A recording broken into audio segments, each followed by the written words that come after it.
Mwiriwe ndetse muraho turabasuhuje bakunze gukurikira Kubaho Uwiteka TV. Uyu ni wa mwanya mwiza, wa mwanya uryoshye wo kumva ijambo ry'Imana, tukicara tugasangira ijambo ry'Imana. Rero kuri kamera zanyu muri kubonaho wa muvugabutumwa wa wundi namwe muzi ugiye kwivuga ahita anakomerezaho. Tutabatindiye rero, reka twe kubicisha amatsiko cyangwa ngo dukomeze tubicisha inzara. Reka tumuhe ikaze, hanyuma akomeze abibwire, anakomeza abagezaho ibyo yabateguriye kuri uyu munsi. Nizere ko wakoze subscribe kugira ngo rino jambo ry'Imana ujye uribonera ku gihe. Twari tumaze iminsi tudakora, ariko ubu ngubu noneho tugiye gukora. Twari turi muri gahunda nanone z'akazi zo kwagura umurimo w'Imana, ariko noneho namwe mudukurikira kuri uyu murongo, reka tubahe ikaze hanyuma akomeze abibwire. Murakoze cyane. Nitwagira Nzabahimana Sophie Christine, umubyeyi Yesu yagiriye neza, yampaye agakiza ku buntu kubw'umugambi we mwiza. Ndashima Imana. Uyu mugoroba nje imbere yanyu ngo tuganire ijambo ry'Imana, ibyo kurya byera bitunga ubugingo. Reka tubanze dusenga Imana. Uwiteka Mana yacu, ngushimiye kugira neza kwawe kwinshi, kwabanye natwe mu minsi yose yatambutse. Ukuboko kwawe kwiza niko kwaturinze, kandi ukuboko kwawe kwiza ni nako kukitubeshejeho, ni nako kurwanya ibiturwanya, niko gutsinda ibidutera, ni nako kudukomeza muri ubu buzima. Kuba tukiriho nuko wabishatse, uhimbazwe. Warabivuze rero ngo abantu nibashaka mu maso hawe heza bazagubwa neza. Ni nawo mwanya, uyu mwanya turimo, ndakwinginze kugira ngo uhereze kugubwa neza abantu bagiye gukurikirana ijambo ryawe. Uhereze imitima kugubwa neza abo hirya abo hino bazakurikirana ubu butumwa, maze izina rya Yesu Kristo rizubahirwe muri iri jambo no mu bwoko bwawe bwera. Bisenze mu izina rya Yesu Kristo, amen. Uyu mwanya tugiye kuganira ku ijambo ry'Imana ryitwa gusengera mu kuri no mu mwuka. Gusenga ni iki? Gusenga no kuganira n'Imana. Iyo umuntu ari gusenga aba ari kugirana ubumwe n'Imana kurutaho. Iyo dusenga tuba turimo kurushaho kwegera Imana. Imana ishaka ko abantu bayisenga. Imana ishaka ko abantu baza kuyishaka. Imana ishaka ko bayibwira ibibarushya. Imana ishaka ko bayibwira ibibatera. Yesu ubwe yarivugiye ati, muze mwenyine twihererane, munsanga ahantu hatari abantu, mumbwire ibibarushya, mumbwire ibibagoye, kuko nita kuri mwe. Iryo ni ijambo ryiza Yesu yavuze ashishikariza abantu ngo aho kugira ngo baheranwe n'imibabaro cyangwa se baheranwe n'akaga, nibaze bamwegere, kuko Imana niyo yo kwegerwa. Mu isengesho harimo gushima Imana. Iyo usenga utangira ushima Imana, uyishimira ibyo yagukoreye, uyishimira ukuboko kwayo kwiza kwabanye nawe, uyishimira uburinzi yakurinze. Wamara kuyishimira ukireba mu mutima, ukihana ibyaha byawe, kandi byose ukabimaraho. Iyo umaze kubona ko ari nta kindi ushigaje, urayihimbaza, urayihimbaza, hanyuma ugakurikizaho kuyibwira ibyifuzo byawe, ukaza gusoza uyishimira ko yakumvise. Haleluya! Imana yumva gusenga kw'abayisenga, ikumva gutaka kw'abayitakira. Mbere yuko ufata umwanya wo gusenga, uba ukwiriye kubiha umwanya uhagije, ukabitekerezaho witonze, kubera yuko Imana ugiye imbere ari Imana isumba byose, ari Imana iri hejuru ya byose. Ntiwirengagize yuko ari Imana ibasha kureba byose. Hano mu isi tugira gutinya, tugatinya abantu, tugatinya ubuyobozi kubw'itegeko, tukirinda kugira ngo tutazahanwa n'itegeko ryateganyijwe.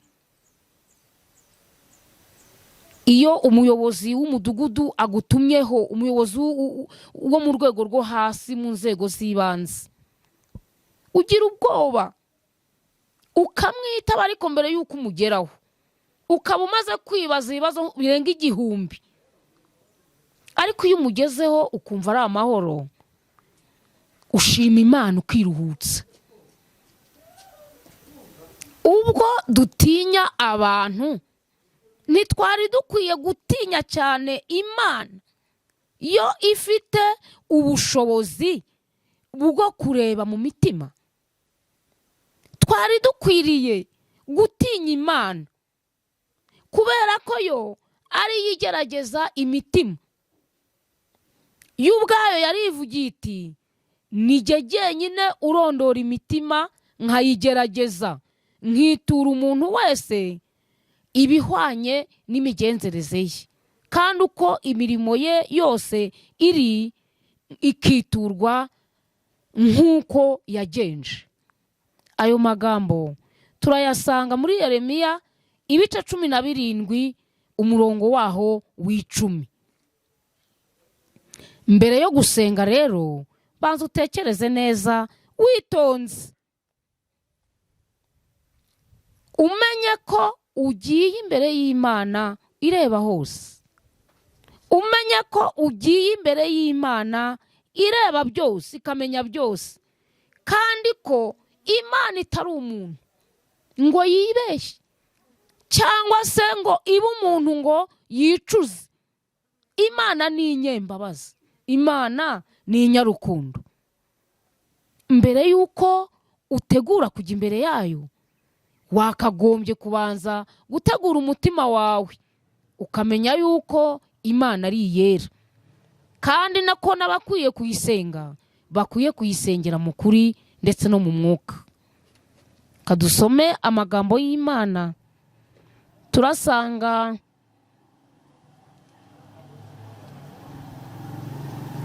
mu butumwa bwiza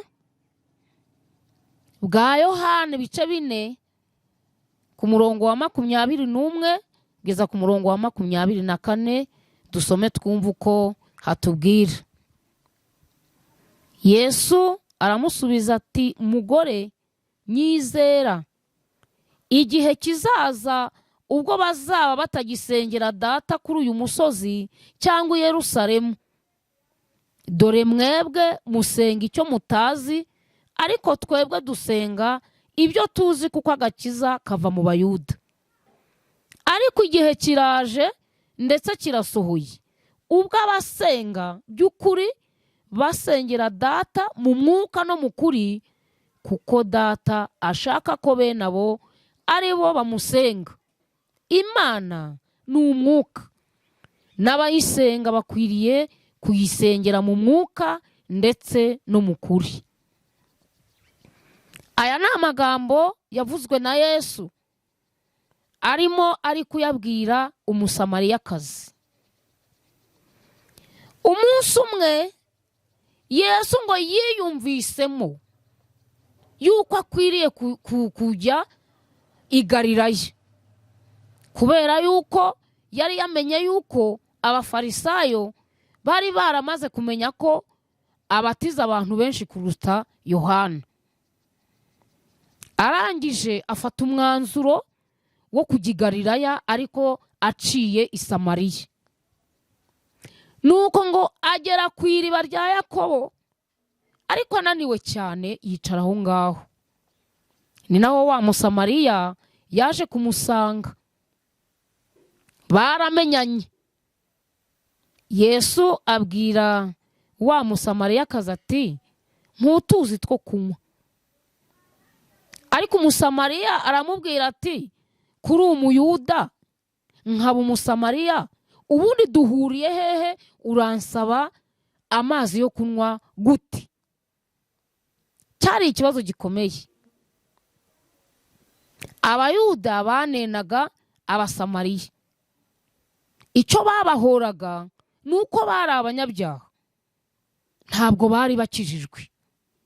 Abandi nabo rero biyumvishijemo yuko ntaho bahuriye koko. Ni nacyo Umusamariyakazi yagendeyeho. Ariko Yesu aramubwira ati iyaba warunzi cyangwa se ugasobanukirwa ugusabye amazi uwo ari we, nawe ubu musabye akaguha amazi y'ubugingo. Ariko kubera ko Umusamariyakazi atari afite ubwenge bwo gusobanukirwa icyo Yesu avuze, aramubwira ati se uruta sogokuruza Aburahamu, uruta Yakobo wadufukuriye iri riba, akaba arivomaho, akaba arinywaho we n'abana be n'umuryango we? Umusamariyakazi yabonaga Yesu nk'umuntu usanzwe, ntabwo yigeze agira ihishurirwa ngo amenye ko yahuye n'Umukiza. Bijya bishoboka nawe yuko utajya uhishurirwa iyo uri mu rusengero, iyo urimo wumva ijambo ry'Imana, ngo wumve yuko ijambo uri kumva atari iry'umuntu, ahubwo wowe ureba ku muntu. Imana iguha ihishurirwa, ujye umenya guhishurirwa ijambo ry'Imana. Imana itugirire neza.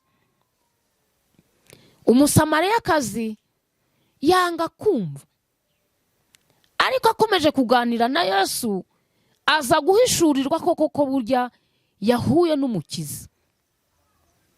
Asiga icyo yari yaje kuvomeshaho, ajya kureba bene wabo avuga ati Umukiza yaje mu gihugu cyacu.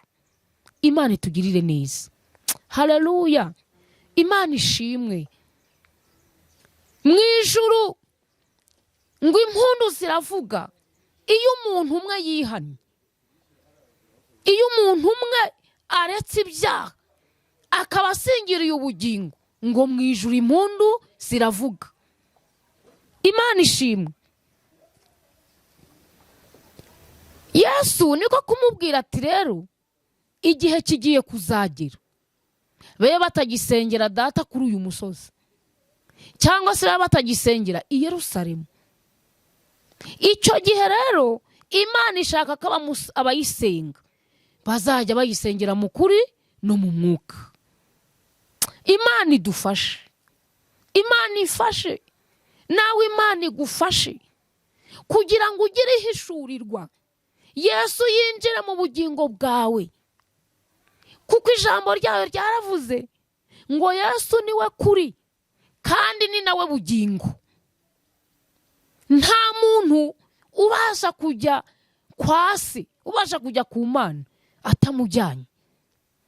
Nicyo cyatumye avuga ati birakwiye mu minsi iri imbere ko hazabaho igihe abantu basenga Imana bayisengeye mu kuri, ariko Yesu Kristo bayisengeye mu mwuka, ari we Yesu Kristo, ko ari bo bonyine bakwiriye kugira gute kuyisenga.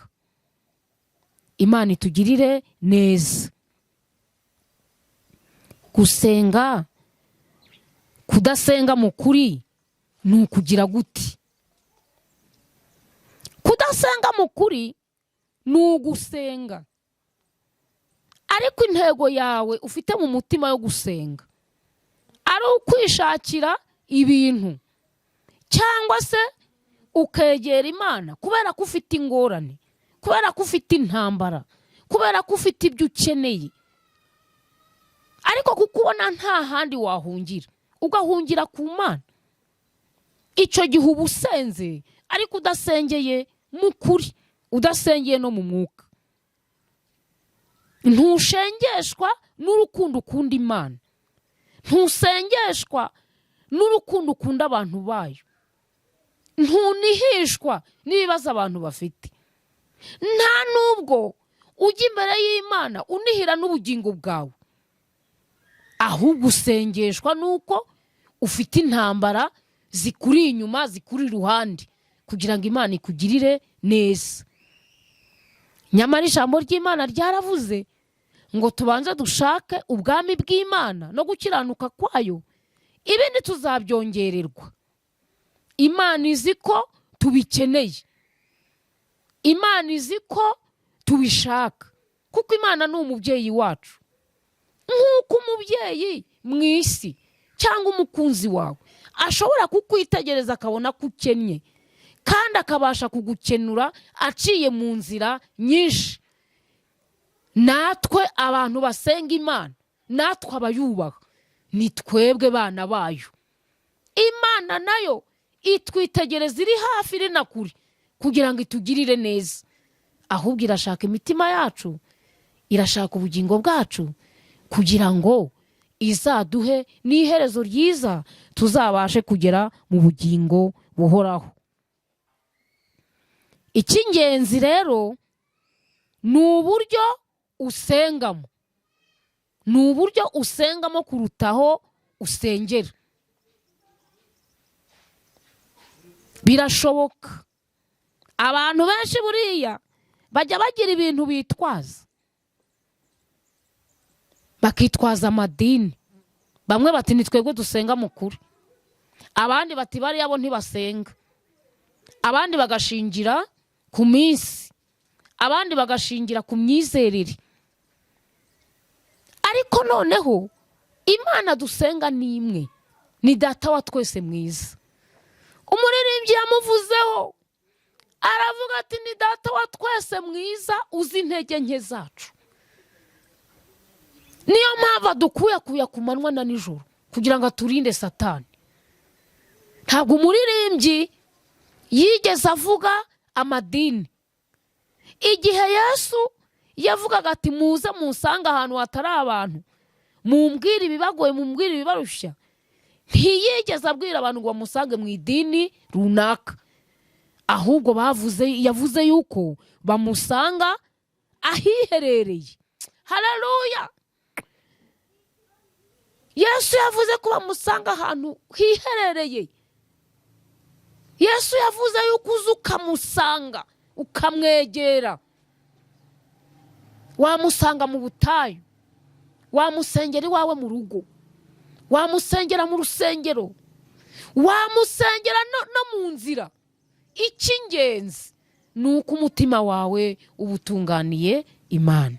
Haleluya! Imana itugirire neza.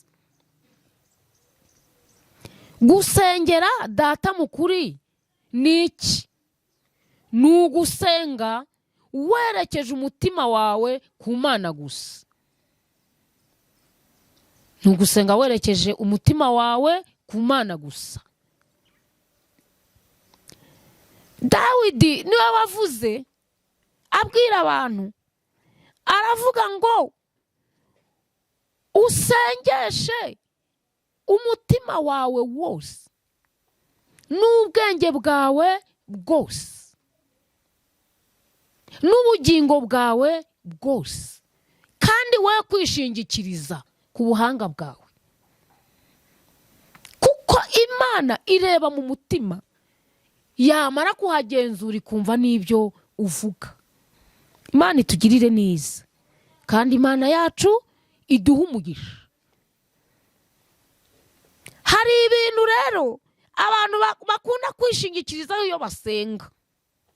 Imana yagize neza igabira abantu impano zitandukanye, ariko umuntu araririmba neza akumva ko kuririmba kwe neza n'ijwi ryiza ari intambwe yagezeho. Nibyo ni intambwe yagezeho, ariko ntifite aho ihuriye n'ubugingo. Undi Imana yamuhaye guhanura, undi Imana yamuhaye ijambo ry'ubwenge, undi Imana yamuhaye guhanga n'izindi mpano nyinshi.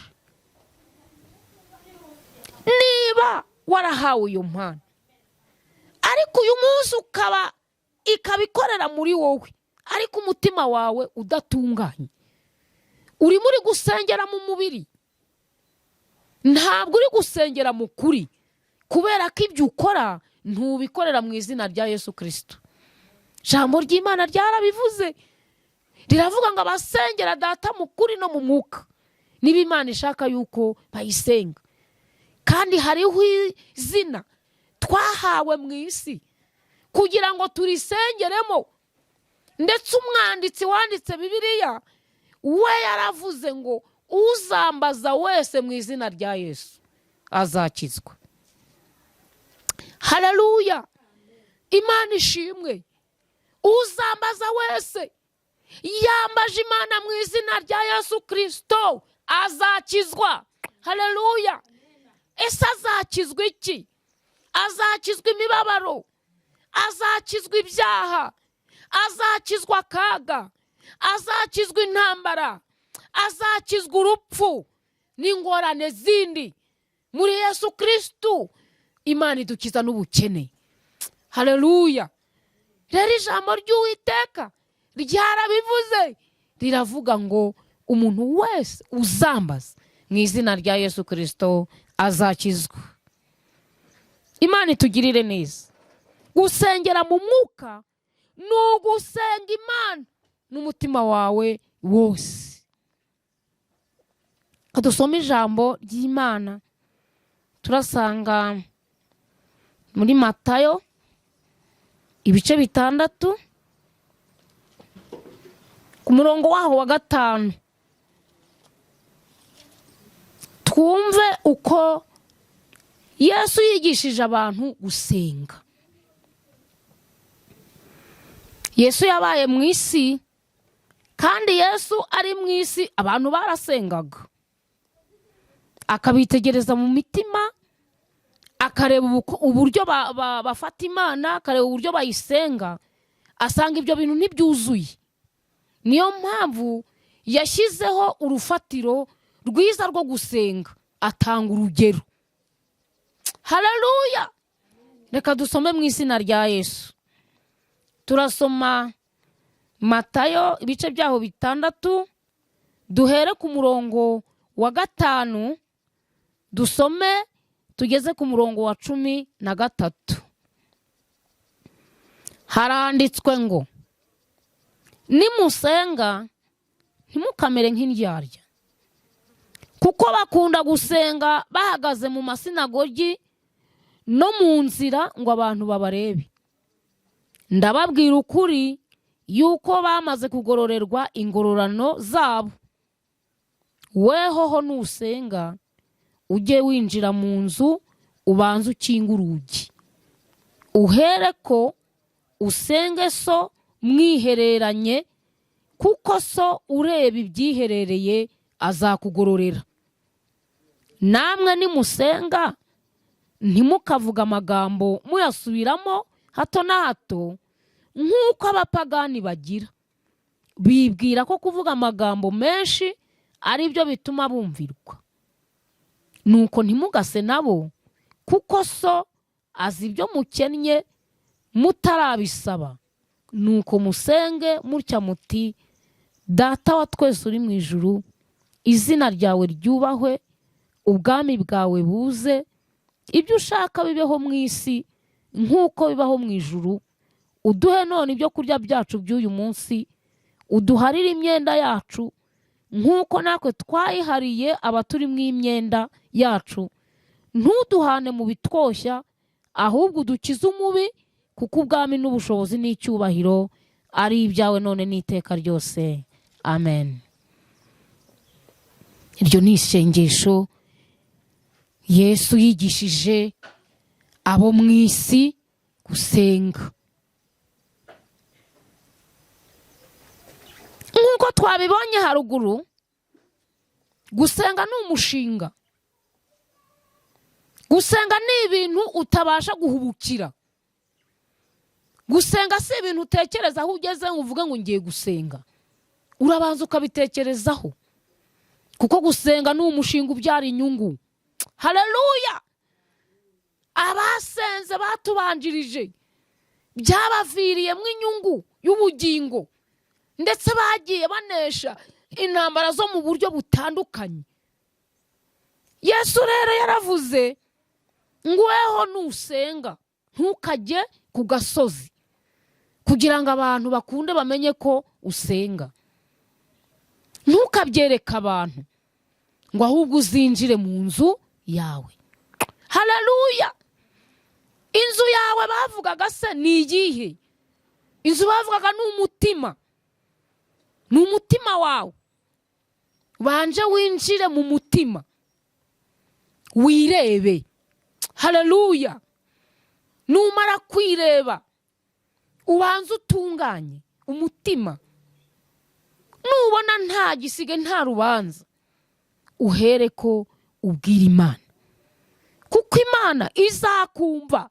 Haleluya! Imana izakumva, kubera yuko izaba itari kugushinja ibyaha. Imana itugirire neza.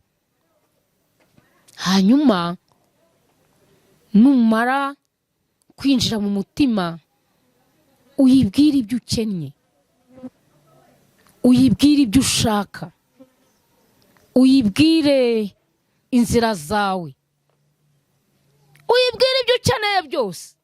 Icyo gihe Imana izaba iri hafi aho. Ijambo ry'Uwiteka ryarabivuze ngo ahantu abantu 2 cyangwa 3 bazateranira izaba ihari. Haleluya! Itibagiwe na wa wundi wagiye kwihererana nayo. Izakumva. Haleluya! Izakumva. Ndangije ngushishikariza gusenga. Ndangije ngushishikariza gusenga. Pawulo na Sila barasenze. Basenga bageze mu bibazo. Basenga bageze mu nzu y'imbohe. Ariko kuko Imana yitegerezaga, ikabona imitima yabo itunganye, nicyo cyatumye ukuboko kwayo kudasigara. Haleluya! Ahubwo Imana ijyana nabo mu nzu y'imbohe, irabarwanirira. Humura, niyo waba ufite intambara zirenze, niyo waba ufite intambara nyinshi, hari icyo wavuganye nayo izakurengera.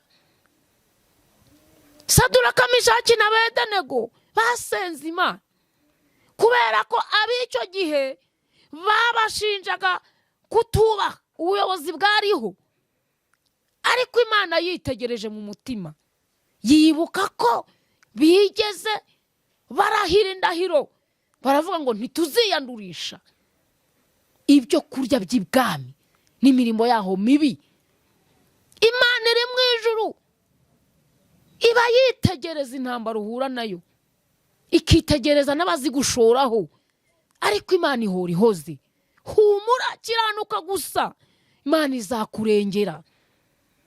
Imana si umuntu ngo yibeshe. Imana si umuntu ngo yicuze. Kandi ijambo ryayo ryarabivuze muri Yakobo igice cya 1 ku murongo wa 12, haravuze ngo hahirwa umuntu wihangana ibimugerageza, kubera yuko namara kwemerwa azahabwa ikamba ry'ubugingo, iry'Imana yasezeranije abayikunda. Na Yesu yarageragejwe igihe yafataga gahunda yo kujya i Galilaya.